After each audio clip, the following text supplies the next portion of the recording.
This is the Nokta Simplex. Maybe you've heard of it. Educated guess. Yes, you have. Today, we moved the foosball table. That's a big deal. I don't just move the foosball table for no reason. I moved it so that we can do a true target ID video, VDI video, for the Nokta Makro Simplex.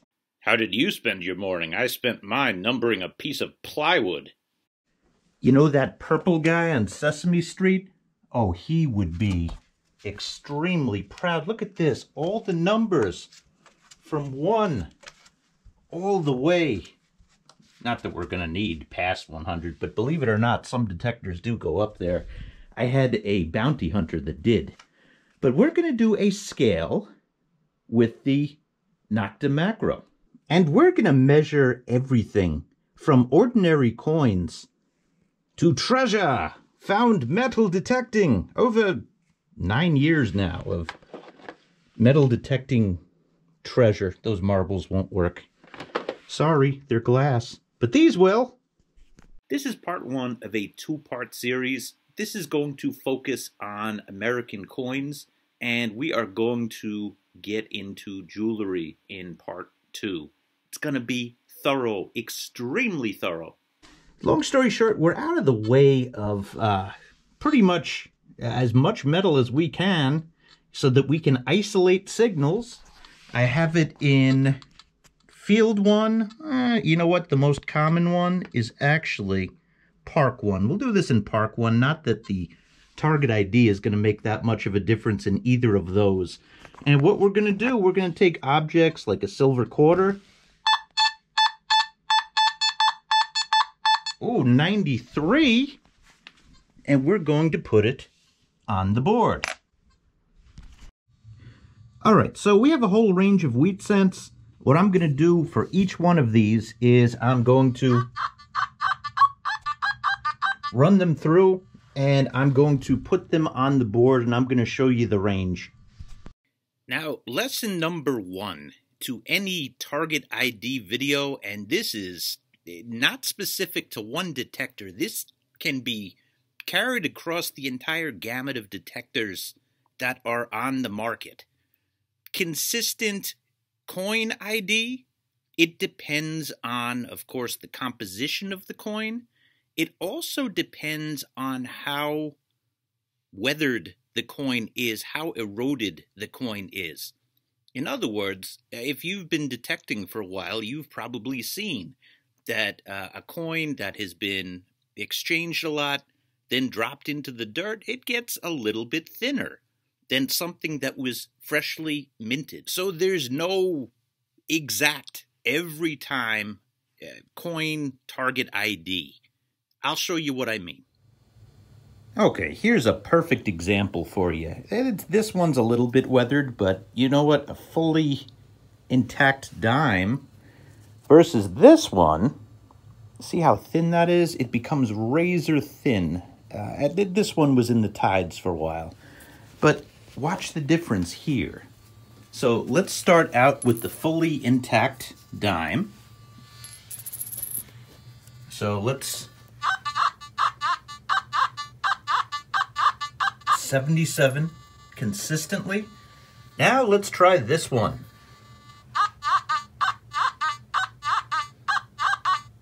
72, 73, 74. So, you know, same type of coin, but condition, it definitely affects the target ID. And then there is the composition of what they're minted with. We got a 1938 penny right here. Gorgeous. And over here, we have what is called a Zincoln. Any penny minted after 1982, and there are some 82 copper pennies, but after 1982, 83 on, you're going to get a copper shell, and you're going to get zinc on the inside.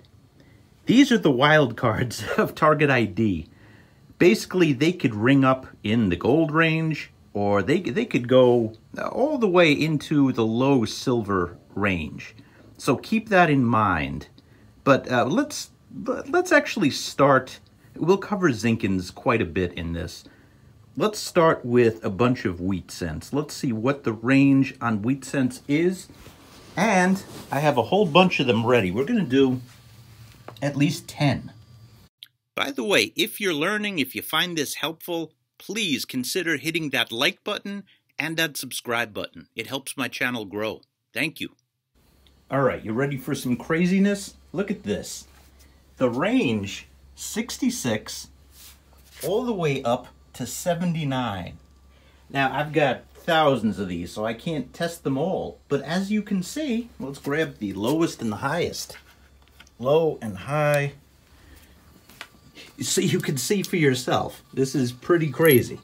This was a very early one. This is I think it's a 1912.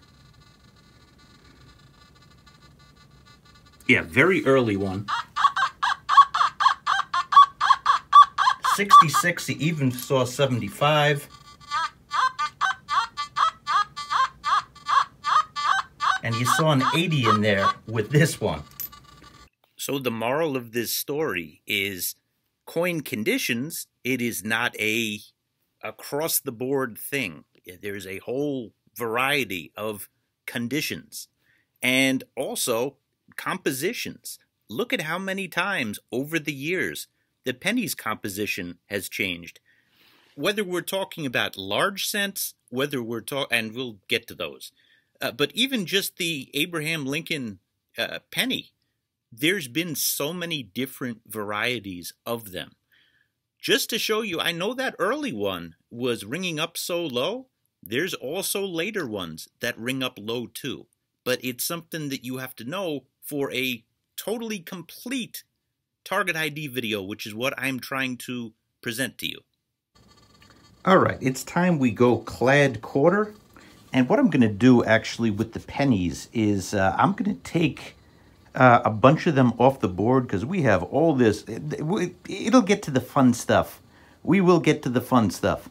But I'm going to take any extras off the board here after I do the quarters. So there's going to be one in each slot, and I'm going to do a write-up at the end that you could download from my website. Well, something interesting happened. All of these, I believe that was 12 versus 1. All of these were at 90. Consistently 90. So I'll take another from this pile.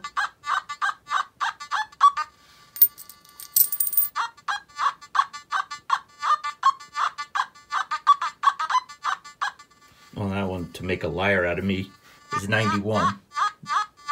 There we go. 90. Jeez. But this one was the only one that was off. So we could conclude, because I tested all of these, that Clad quarters, they come up in the range 89, 90, 91. That is consistent. All right, now let's do Clad dimes. 78. I'll be back after I do the rest of these. You know what? Actually, I want you to see this with me. Take a look. 78. 78. 78. 78. Now this one is a little bit more weathered. Let's see. 77. 78. Yeah, consistent.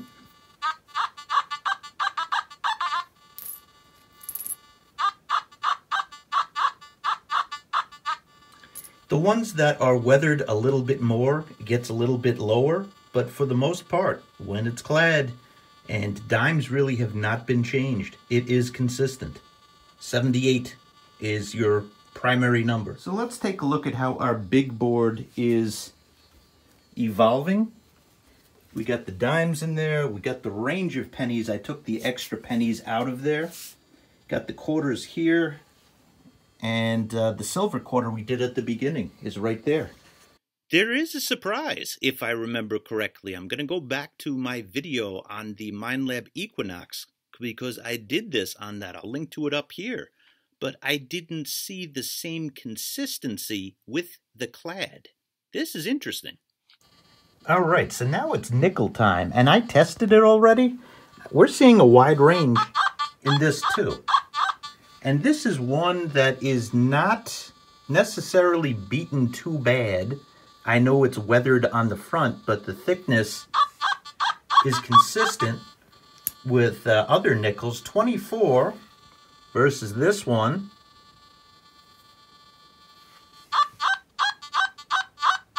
Up to 30. Another one, 30s. This is one of the newer nickels. You know, so nickels, there is a range from, let's see, 24 all the way to 30 with the ones that I tested. So we're about to reach the fun part. We're going to get into more exotic coins. And we'll call this the regular nickel range, 24 to 30. So regular pennies, I tested, and there's somewhat of a consistency. You see more variety in weeks. So let's do the low and the high to show you. This was the low. We'll make that a 76, and this is one of the higher ones, 78, 79. So we'll call the range for pennies 76 to 79. Oh, it is time to go rosy. We have a bunch of silver Roosevelt dimes that were found in variety of conditions, and let's test them. Well, do I have good news for you. Remember, the dimes on the board, the regular dimes, they were at 77, 78. All of these that I tested, yes, there's a range. This was the lowest. 78, 79, 80. I'd put that at 80. That's the most consistent number. And the highest, you saw an 86 there. Consistent 85. So, that is bloody huge. Yeah, you'll be able to tell the difference just by numbers with this detector. That is actually, I'm not saying this is a better detector than the Equinox, okay? I'm saying that the hint that you get from the target ID, maybe because it's a wider scale, it gives you a target ID advantage over the Equinox. Wow. Yeah, the reads on silver coins, and we're yet to get to Barbers and seeded and such, but the read that you get on those, it was a lot more consistent with the Clad dimes. So I'm seeing that there is an advantage to spacing it out over 100 versus keeping it at a scale of 1 to 40, or actually negative. The iron is negative on the Equinox. So, this is possibly an advantage. If you know, okay, this is a target that sounds to be dime-sized, and you can verify by using your pinpointer, seeing how you can hear the difference in the size of the target. You can learn that, most definitely. If you could come to the conclusion that, okay, this is dime-sized target, and it is ringing up higher, you got a good chance of having silver. Of course, these tests were done under perfect conditions. When it's in the ground around other objects, that's where the Equinox really thrives. But in terms of the target ID, that's pretty epic. Before we dive deeper into silver, let's handle the Zincoln Dilemma. Oh, look at this gorgeous, absolutely gorgeous. Oh, it's a shield penny. We got a shield penny. This is amazing. It's so beautiful. Oh, yeah, but there's one problem. It turns into these blob white monsters. That's the zinc that's like leaking out. And these things, oh man, they can sound so good, and they can be in a range really over this entire board. We're gonna test a few, but I'm telling you, it really could hit that entire board, especially when they crumble into little pieces. I call them Zincoln piece of 8, you know, because that piece of 8 coin. Anywho, let's get to this. Vast majority of these came in the 60 to 66 range, but there are radicals. Look at this. This one, this troublemaker. Oh my God, I got gold. I got something special here. Oh, you got this. But like I said, most of these are 50s, high 50s, low 60s, working their way all the way up. 65, as high as 67. There you go. So we'll call the 60s the range. But again, I'm telling you that with the caveat that anything lower than that, it's not going to go higher. You know, you'll know that it's not going to go higher. But anything lower than that, Zincolns can misbehave and throw you off. They're the worst coin in the world. All right, so the Zincolns are on the board, but also keep in mind that beautiful, right in the middle there, 1912 penny, rings up right in that range. So, and I'll show you what else does. We got some good gold in this range too. All right, now we got 10 absolutely gorgeous Mercs to test. All right, this was interesting. And I've heard that there's actually more silver in a Rosie than there is a Merc. I have had nobody confirm that, but anywho, these ring up different than Rosies. This is right in line. This one is a little bit worn. Well, not really. 1944. Right in line with the Clad dime, right there. And this one, 1942.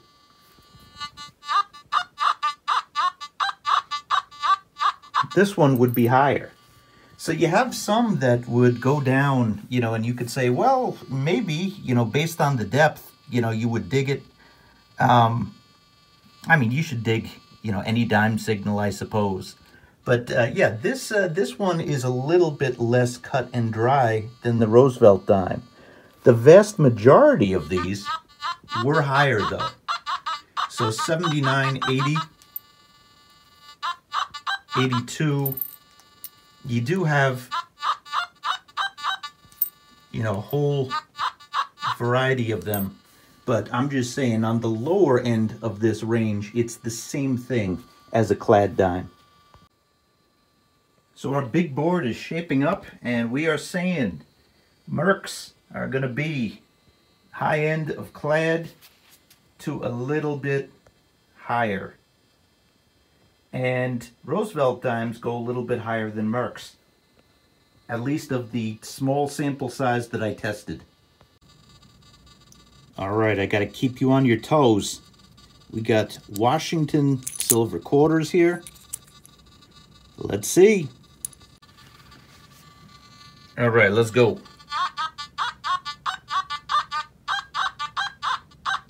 $92.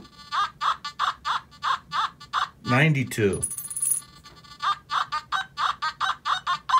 $91, $92.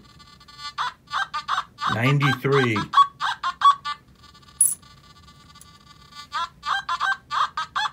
$93. $91.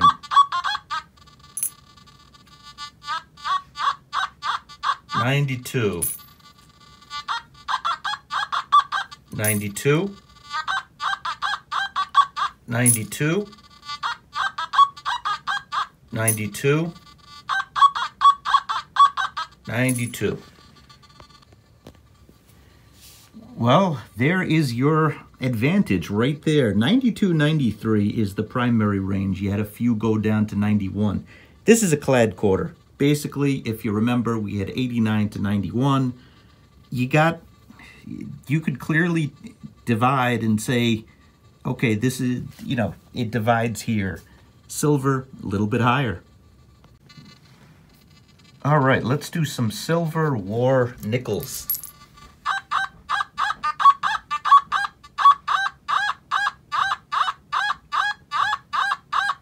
We'll call that 38. 30.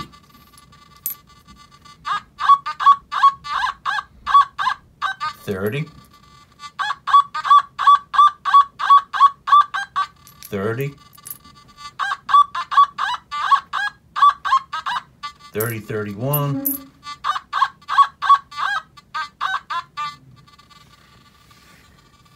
What? This was wildly inconsistent with, whatchamacallit, the other ones, with the Equinox also. 1945?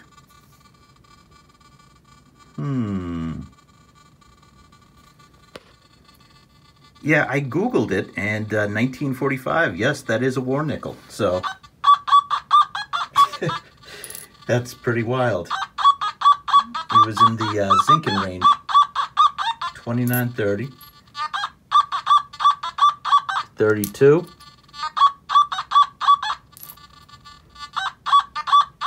So really 29 all the way up into this wild thing right here.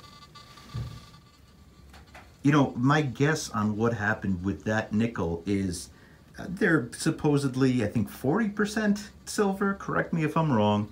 But, they put the ingredients in when they are making the coin. Doesn't mean that every coin gets those same, exact ratios. So I think that's what happened. That one has more silver in it. It's the same shape, the same size. So just keep that in mind, not only with nickels, but with all coins. We've seen consistency with clad dimes, with clad quarters. Pennies are all over the place. Nickels, they're pretty scattered too. But generally speaking, it's the 30, 30, 31, I said that wrong, 30, 31, 32 range that you see these war nickels, which is slightly higher than the general range. All right, are you ready for mind blow? We're going to do some Barber dimes. This is going to really make you think. Trust me. So look at this. 75, 76. So let's go immediately back, and that's like right in the middle of the range. Now, regular dimes, I see 78, 79, just 78, 79. That was the clad. And we have Mercs, and we have Rosies, especially the Rosies, higher. Now, here's the thing. So this one, it's a little bit worn, a little bit thinner, but not much. I mean, it's not terrible condition. And let's take a look at this one again. That's more in the penny range right there. Now this one, I pulled this one specifically. This one is as close to mint condition as I've ever pulled. I remember pulling this one. So this is really in great condition. 73! You might think, like, oh man, that's just above Zincoln. Let's look at 73. Yeah, it's, oops, same thing as a wheat cent. Let's pull this wheat cent. Let's do it again. 73 on the wheat cent. 73 on the Barber. These two coins are identical. Identical. So despite the silver composition of the Barber, it rings up like copper. Remember that about Barber dimes. I remember that, and it applies to the Equinox too. Now let's just quickly go through the range. 75, fine. 76. Oh, here's one at 80. I'd call that 80 also. 76. 78, 79. 77, 78.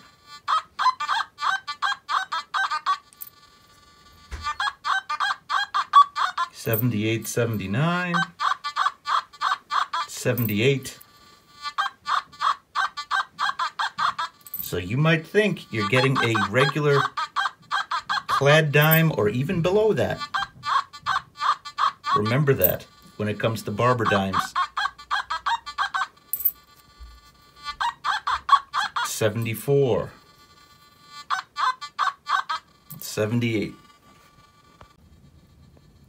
And we have reached the point in the video where my collection lacks a little bit, but I'll give you as much information as I can.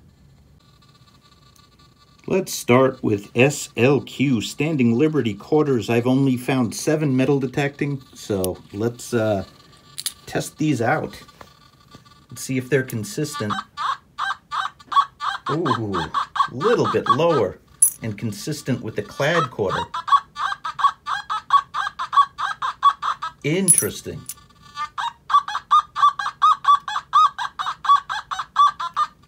Still more similar to Clad. Consistent.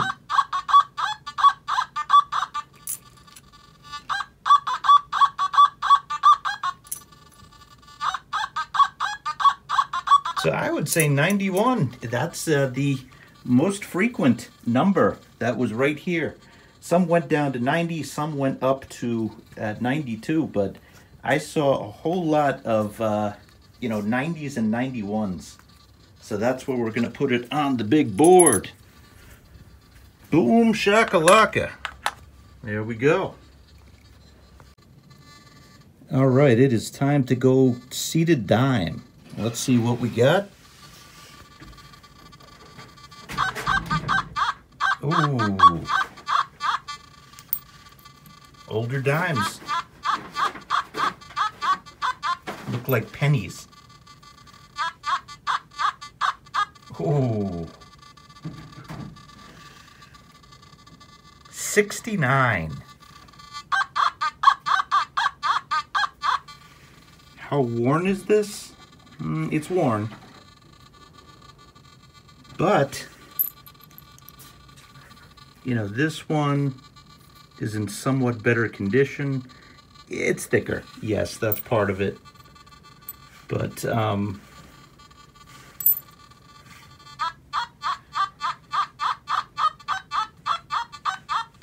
here's one that is consistent with other ones.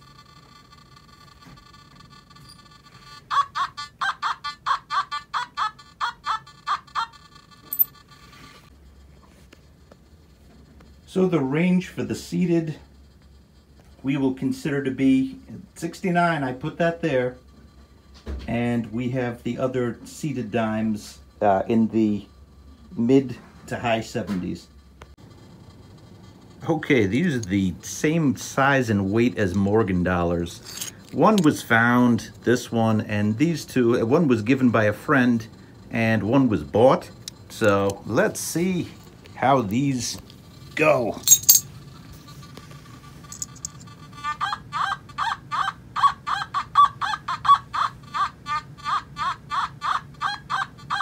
$97. 97. There we go, consistent, 97. It is on the board at 97. Halves. These are all the halves that I found. And I think one of them, there's a Kennedy one in here that I bought. Let's see. 95. And that is a Walking Liberty. Here's another Walking Liberty. 95, that's consistent. Walking Liberty. 95, consistent. Walking Liberty. Walking Liberty is... oh, I got one more. Right across the board, let's keep that simple. Walking Liberty is 95. And let's do Franklin.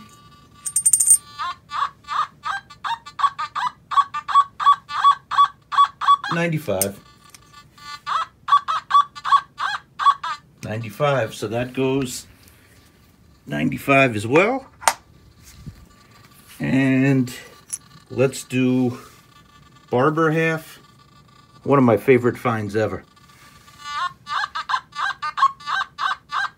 Consistent, 95.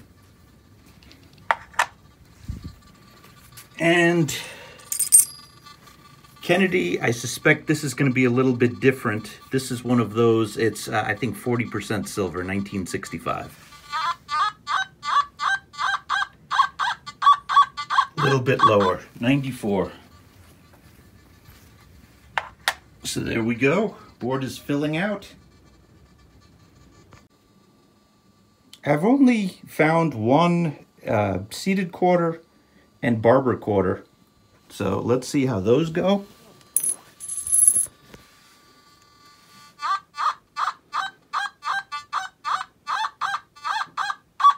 $91. 89, 90. 89. So it was the Barber that was 89, and it was the seated that was 90. All right, so trimes. I've trimed twice. Let's see what we got with trimes.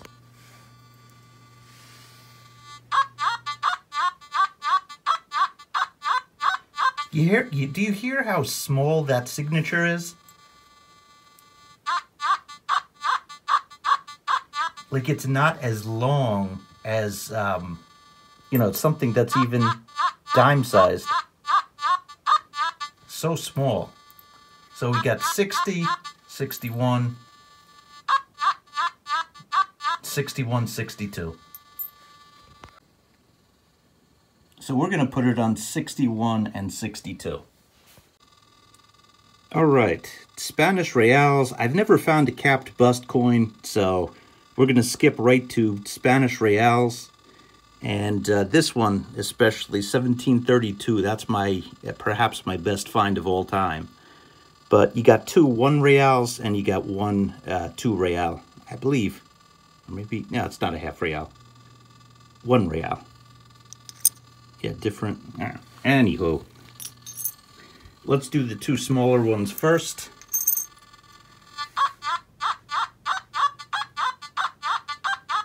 $76, that's a popular number. Both of these at 76.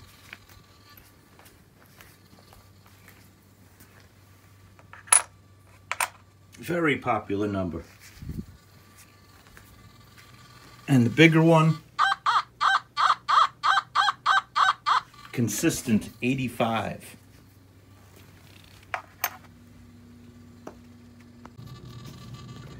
Oh, Indian heads. I saved a special category for this because they're not quite as bad as Zincolns in their inconsistency, but you see a lot of inconsistency with them.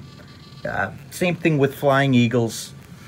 I believe that's my I got two somewhere. Anywho, there is Fat Indians. There are, you know, the older ones are a little bit thicker, so that rings up differently. But in terms of the consistency of the ring up, oh man, it's all over the place. Let me show you what I mean. Indian head, 50, 59, 60, 45.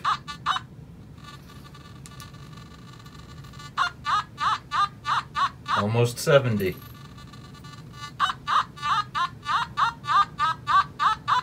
58.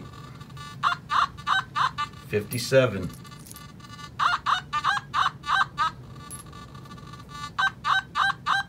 54, 55.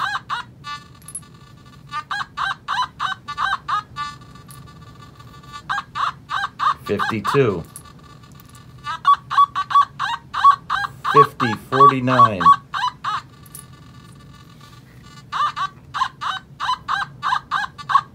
46. 57.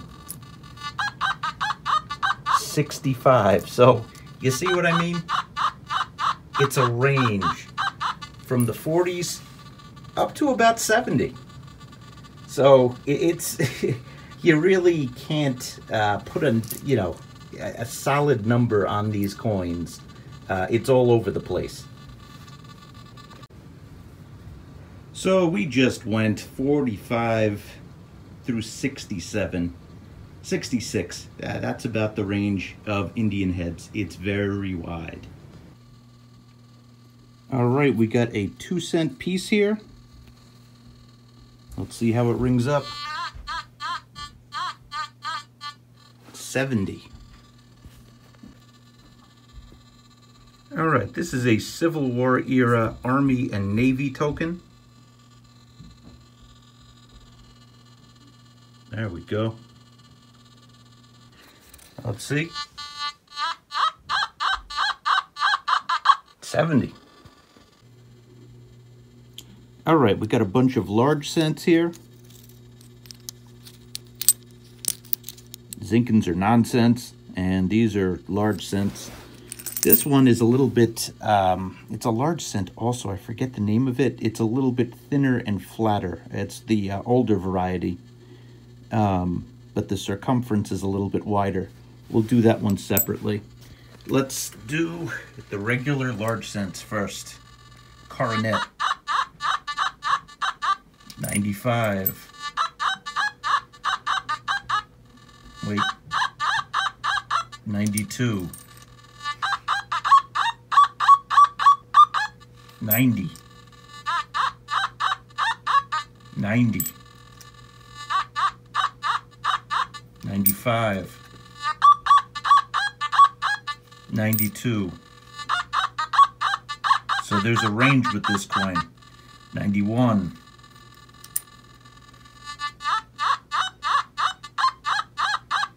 93. Ooh, 88. And this is not the different variety. This is 1843 coronet.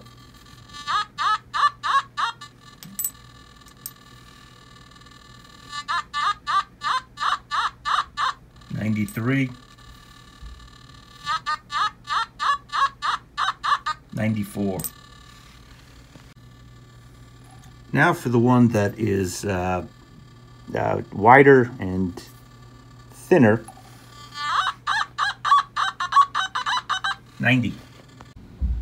So large cents we put from 90 all the way through 95. I admit these are long shots in terms of seeing them, but we have state coppers. I did a rubbing on that one. It's very toasty.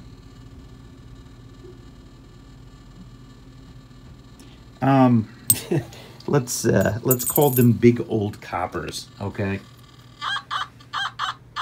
70, that's a popular number. Wow.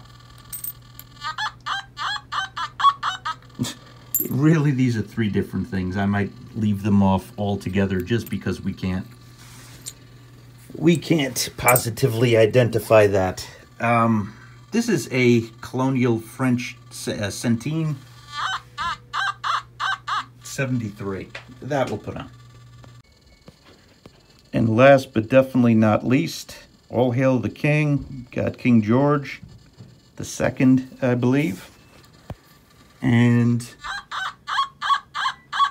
72, 73. And this one is King George the First. 84. All right, so I tell you what, the video already is far over 30 minutes. And I know we want to get to this stuff, and we will. That's going to be a part 2 to this video, and it's going to be coming out this week. It's going to be coming out very soon, because I have these boards here, and can't imagine my wife being very happy with the traffic jam that we have down here. So we'll do that. We'll keep these in place. Let's go over it for a second. So we have, on coins, remember, Zincolns, they can be anywhere on this list, especially when they break up. I didn't put a Zincoln on each number, but you have Clad nickels, 24 through 30. You have the war nickels, 30 through 32. Indian head pennies, and, oh, I'm sorry, the war nickels, yeah, you can have some, you know, really strange ones in there that just are very high. Indian head pennies, 45 all the way through the mid to high 60s, and that's consistent with where most of the Zincolns will ring up. 69, we had seated dime. That's a little bit of a weird one. 70, we had the 2-cent piece, and we had the war token, the Civil War token. We have King George coming in at 72, and we have the wheat cent range is basically 72 to 77, although there were some strange ones with that too. Now the silver range, I mean, we had 69, but we're talking about with Barber dimes and seateds, you could go low 70s all the way up to the high 70s. You do see a separation. Generally speaking, you can generalize and say that silver, modern silver coins, you know, they ring up a little bit higher than the Clad dimes and even the pennies, regular pennies. And you have King George the First here. You have a Reale, 2 Reale 1732. The Roosevelt dimes, surprisingly, they could even touch 85 on this machine. Quarters, Clad quarters, 89 through 91. And you have Standing Liberty quarter starting at 90, Barber quarter, 89. The silver quarters, the Washington silver quarters, are 92, 93. And large cents could be anywhere from 90 to 95. The halves came in at 95, as did a large cent. And you get these coins that are the size of, Morgan dollars. They're going to be at 97. Hope that was a good wrap-up. Whew, that was a lot of work. I just realized I didn't do all of the nickels, like Buffalo nickel, V nickel, and Shield nickel. That'll be on part 2, but right after that, we're going to jump to the jewelry, and you'll see where those, we're going to keep the stuff on the board, and you're going to see where gold and silver and everything rings up relative to the other things on the board. Then at the end of this, I'm going to put this together into a booklet that you could download on my website, which is iratemetaldetectors.com. Anywho, I hope you enjoyed the video, and if you learned something, hit the like button, and please consider subscribing. Thank you.